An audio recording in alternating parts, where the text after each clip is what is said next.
हैं। और एक बार जंगल में जब भी लकड़ी की तलवारों से एक दूसरे के साथ प्रैक्टिस कर रहे होते हैं, तभी वहां से सेना की एक टुकड़ी गुजरती है जिससे एक जनरल इनके पास आता है। वो इन दोनों को तलवारबाजी करते हुए देखकर बहुत इंप्रेस हो जाता है, इसीलिए वो उस आदमी के घर जाता है जिसने बचपन में इन दोनों को खरीदा था। वो आदमी जनरल को देखकर उसके सामने झुक जाता है। जनरल बताता है कि मैं भ्रमण पर निकला हूं ताकि मैं अपनी सेना में अच्छे योद्धाओं को शामिल कर सकूं। मैंने अभी अभी जंगल में 2 योद्धाओं को लड़ते हुए देखा। उन दोनों में से एक को मैं अपने साथ ले जाना चाहता हूं, जिसे मैं लड़ाई की, फाइटिंग की, तलवारबाजी की और भी कलाएं सिखाऊंगा ताकि वो एक बेहतरीन योद्धा बन सके। ये सुनकर शिन को बहुत खुशी होती है कि अब इन दोनों में से एक यहाँ से जा सकता है, जो इनका सपना था। जनरल पॉल को चुनता है जिससे शिन को खुशी होती है। शिन पॉल से कहता है कि तुम्हें यहाँ से जाना चाहिए। मैं यहाँ पर तलवारबाजी की प्रैक्टिस करूंगा और एक बहुत बेहतरीन योद्धा बनूंगा। उस रात को ये आखिरी बार एक दूसरे से तलवारबाजी करते हैं, बहुत प्रैक्टिस करते हैं और अगली सुबह पॉल उस जनरल के साथ यहाँ से चला जाता है, जिसके बाद शिन यहाँ पर अकेला रह जाता है। उसे अब दुगना काम करना पड़ता है, लेकिन वो मेहनत से हार नहीं मानता, वो बहुत मेहनत करता है। साथ ही दिन रात वो तलवारबाजी की प्रैक्टिस करता है और धीरे धीरे वो तलवारबाजी में इतना निपुण हो जाता है कि लकड़ी की तलवार से वो पत्थर को तोड़ देता है, यानी कि अब वो बहुत अच्छा तलवारबाज बन चुका है। एक रात को जब वो सो रहा होता है, तभी उसका दोस्त पॉल उसके पास आता है, जो बहुत बुरी तरह से जख्मी होता है। वो अपनी जिंदगी की आखिरी सांसें ले रहा है। वो बताता है कि हमारे राजा को उनका भाई मारना चाहता था और जब उसने राजा को मारने के लिए अपने लोगों को भेजा तो उन लोगों ने मुझे राजा समझ लिया और मेरे ऊपर हमला करके मुझे जख्मी कर दिया। मैं बहुत मुश्किल से यहाँ तक पहुंचा हूँ। इसके बाद वो अपने दोस्त शिन को एक नक्शा देता है और कहता है कि नक्शा तुम्हें गांव तक ले जाएगा, जहां पर तुम्हें सेना की एक टुकड़ी मिलेगी जो तुम्हें फाइटिंग की अलग अलग कलाएं सिखाएंगे। और इसके बाद पॉल की मृत्यु हो जाती है। अपने दोस्त की मृत्यु से शिन पूरी तरह से टूट जाता है, क्योंकि इस दुनिया में उसके अलावा उसका कोई भी नहीं था और अब वो उन लोगों से बदला लेना चाहता है जिसने पॉल को मारा है। इसीलिए वो नक्शे के हिसाब से उस तरफ बढ़ चलता है जहां पर उसे पहुंचना है। रास्ते में उसे कुछ लुटेरे मिलते हैं जो उसे लूटना चाहते हैं, लेकिन शिन ने बिना गुरु के तलवारबाजी की लगातार कई सालों तक प्रैक्टिस करते करते अपने आप को इतना निपुण बना लिया है कि उसके सामने कोई भी अच्छे से अच्छा योद्धा नहीं टिक सकता। इसीलिए एक एक करके वो यहाँ पर सभी लुटेरों को मारकर भागता हुआ उस जगह पहुंच जाता है जहां पर उसे पहुंचना था। वहां पर उसे घर दिखता है और जब वो उसका दरवाजा खोलता है तो सामने एक आदमी बैठा होता है, जिसे देखकर वो पूरी तरह से हैरान हो जाता है, क्योंकि इस आदमी की शक्ल उसके दोस्त पॉल से हूबहू मिलती है। दरअसल ये किंग होते हैं जो शिन को बताते हैं कि तुम्हारे दोस्त पॉल की शक्ल हूबहू मुझसे मिलती थी, इसीलिए मेरे जनरल उसे खरीद कर लाए, क्योंकि कुछ लोग मेरे खिलाफ साजिश कर रहे थे जिसमें मेरा भाई भी था और मुझे कोई नुकसान ना पहुंचे, इसीलिए तुम्हारे दोस्त को कई बार मेरी जगह वहां पर रखा जाता था। और वो लोग जो मुझे मारने के लिए आए थे, उन्होंने तुम्हारे दोस्त पॉल को किंग समझा और उस पर हमला करके उसे घायल कर दिया। ये सुनकर शिन को बहुत गुस्सा आता है और अब उसे पूरा का पूरा खेल समझ में आ जाता है कि क्यों जनरल उसके दोस्त को खरीद कर वापस यहाँ से राजमहल में ले गया था और क्यों उसके दोस्त की मृत्यु हुई। वो अपने दोस्त की मृत्यु का कारण राजा को समझता है, क्योंकि राजा ने अगर पॉल को अपना हमशक्ल बनाकर पेश ना किया होता तो पॉल की कभी मृत्यु ना होती। वहीं दूसरी तरफ हमें राजा के भाई के लोगों को दिखाया जाता है जो उस जगह पहुंच जाते हैं जहां पर पॉल ने और शिन ने पूरा बचपन बिताया था। वहां पहुंचने के बाद उन्हें पॉल की डेड बॉडी मिल जाती है। उन्हें पता चल जाता है कि जिस आदमी को उन्होंने मारा था वो राजा नहीं बल्कि उनका हमशक्ल था। वहीं जहां पर शिन राजा के साथ होता है वहां पर वो कातिल पहुंच जाता है जिसने पॉल को मारा है। वो यहाँ पर राजा को मारना चाहता है। वो शिन से कहता है कि इस राजा की वजह से तुम्हारे दोस्त की मृत्यु हुई है, तुम्हें अपने दोस्त की मृत्यु का बदला लेना है तो तुम्हें राजा को मार देना चाहिए। लेकिन शिन उसकी बातें नहीं सुनता और अपनी तलवार से उस कातिल के ऊपर हमला कर देता है। लेकिन ये कातिल बहुत ही अच्छा तलवारबाज होता है और अब शिन के बीच में और कातिल के बीच में घमासान तलवारबाजी होती है।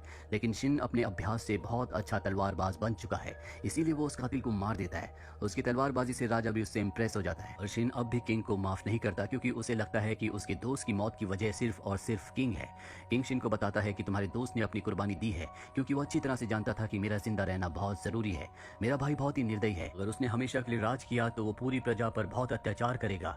इसीलिए मैं दोबारा से अपने राज्य को हासिल करना चाहता हूँ, जिसके लिए मुझे तुम्हारी मदद की जरूरत है। मैं अपनी एक आर्मी तैयार करना चाहता हूँ ताकि मैं अपने भाई के ऊपर हमला करके उसे मारकर अपने राज्य को दोबारा से हासिल कर लूं और इस तरह से तुम्हारे दोस्त की मौत का बदला भी ले सकते हैं। वहीं किंग के भाई को राजमहल में दिखाया जाता है, जिसने उसके राज्य को हथिया तो लिया है, लेकिन अब भी किंग के जिंदा होने से बहुत ज्यादा परेशान होता है।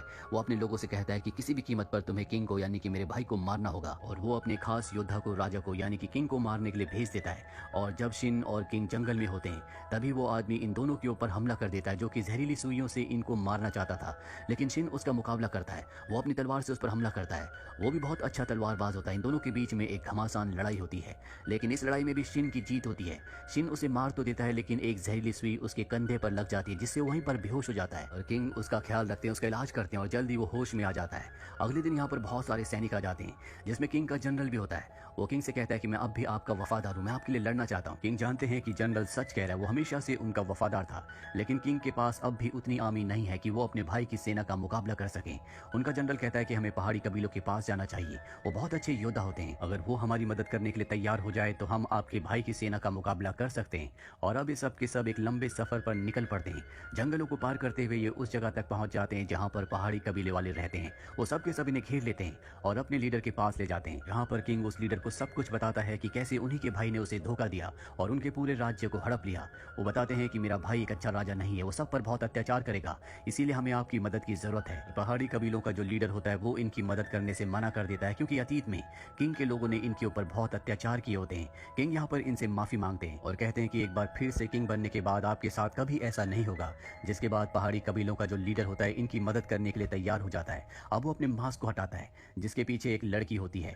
दरअसल इनकी जो लीडर है वो एक लड़की है। वो किंग से कहती है कि हम वादा करते हैं कि हम तुम्हारी मदद करेंगे। और अब ये सब के सब एक प्लान बनाते हैं, जिस प्लान के तहत ये राजा को मुखौटा पहनाकर अपनी सेना में शामिल करके ये अपनी पूरी की पूरी सेना को राजा के भाई यानी कि खुद राजा के महल के बाहर ले जाते हैं, जहां राजा का भाई जिसने खुद को यहाँ का राजा घोषित कर दिया उसका कमांडर इनके पास आता है।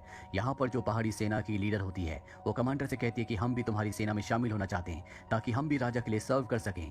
ये सुनकर किंग के भाई को बहुत खुशी होती है और वो इन्हें अपनी सेना में शामिल करने के लिए मान जाते हैं। इसके बाद इन्हें बड़े दरवाजे से राज्य की दीवारों के अंदर लाया जाता है, जिसके बाद ये सब के सब वहाँ की सेना पर हमला कर देते हैं। इसके बाद किंग के भाई की सेना और पहाड़ी कबीले की सेना के बीच में घमासान युद्ध होता है, लेकिन पहाड़ी कबीले के जो सैनिक होते हैं बहुत ज्यादा खतरनाक होते हैं, इसीलिए किंग के भाई की सेना पर पूरी तरह से हावी हो जाते हैं।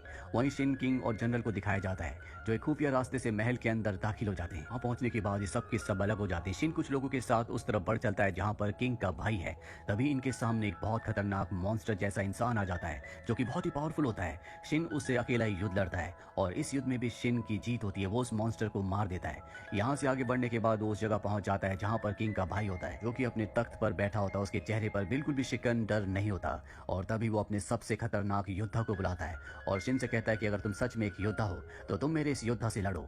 जिसके बाद शिन उसके चैलेंज को एक्सेप्ट करके इस योद्धा से लड़ता है जो कि बहुत अच्छा तलवारबाज होता है। लेकिन शिन ने बचपन से अपने दोस्त पॉल के साथ जंगल में सिर्फ तलवारबाजी की थी और अब वो बहुत ही बेहतरीन योद्धा है, इसीलिए वो किंग के भाई के योद्धा को हरा देता है। जो देखकर किंग के भाई के चेहरे पर डर उतर आता है। वो अपनी जान बचाने के लिए यहाँ से भागने लगता है, लेकिन तभी बाहर पहाड़ी योद्धा उसे घेर लेते हैं और तब किंग उसके सामने आता है जो एक ही वार से अपने भाई को खत्म कर देता है और इस तरह से अपने राज्य को वापस हासिल कर लेता है। शिन ने भी अपने दोस्त की मौत का बदला ले लिया है, साथ ही उसका जो हमेशा से सपना था कि वो एक योद्धा बनना चाहता है वो सपना भी अब पूरा हो चुका है, क्योंकि उस जैसा तलवारबाज इस दुनिया में शायद कोई भी नहीं है।